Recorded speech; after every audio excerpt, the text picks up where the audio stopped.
ஆமேன். அல்லேலூயா. உங்கள் யாவருக்கும் என்னுடைய அன்பின் வாழ்த்துக்கள். பாருங்க, சமுத்திரத்தில், அதாவது கடலில் எழும்புகிற அலைகளில் அல்லது கடல் தண்ணீரில் நம்ம சிக்கிட்டோம்னா நம்ம உயிர் பிழைக்கிறது ரொம்ப கஷ்டம். 107வது சங்கீதத்தில் 29வது வசனம் என்ன சொல்லுதுன்னா, நம்ம ஆண்டவராகிய இயேசு கிறிஸ்து பாருங்கள், கொந்தளிப்பை அமர்த்துகிறார், அதன் அலைகள் அடங்குகின்றன.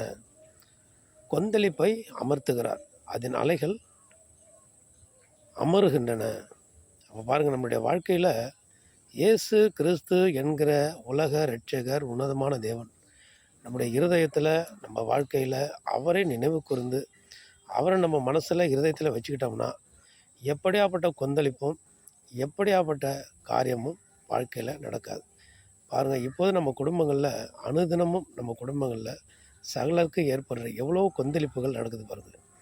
அந்த கடல் கொந்தளித்து நம்ம குடும்பத்தில் எழும்புகிற அலைகள், வார்த்தை என்ற ஒருவருக்கொருவர் வாக்குவாதம் செய்து கொள்ளுகிற அந்த அலைகள் போன்று எழும்புகிற வார்த்தை, நான் ஒன்று சொல்கிறது, அவங்க ஒன்று சொல்கிறது, என்ன ஆகிடும், உக்கிரமான கடலில் எழும்புகிற அலைகள் போல் குடும்பத்தில் சில பிரச்சனைகள் எழும்பும். பாருங்கள், கடன் என்கிற வறுமை என்கிற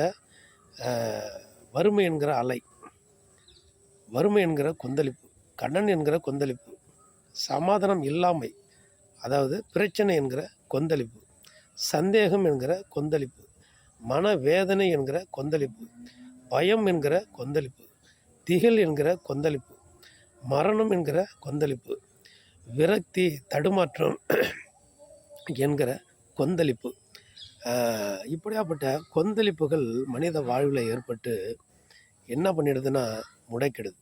குடும்பத்தில் வார்த்தையினால் கொந்தளிப்பு ஏற்படும், ஒருவருக்கு விட்டு கொடுக்காத சூழ்நிலை கொந்தளிப்பு ஏற்படும். இப்படியாப்பட்ட கொந்தளிப்புகளை அமர்த்துகிற ஆண்டவராகிய இயேசு கிறிஸ்து நம்ம வாழ்க்கையில் இருந்தால், நம்ம இருதயத்தில் இருந்தால், நம்ம குடும்பத்தில் இருந்தால், அனுதின ஜெபம் நம்மளோடு கூட இருந்தால் இந்த கொந்தளிப்பு ஏதும் ஏற்படாது. ஆண்டவர் அமர்த்துவார், அமைதிப்படுத்துவார், சாந்தப்படுத்துவார், அழகான வாழ்க்கை நமக்கு கொடுப்பார். ஆமென். அல்லேலூயா.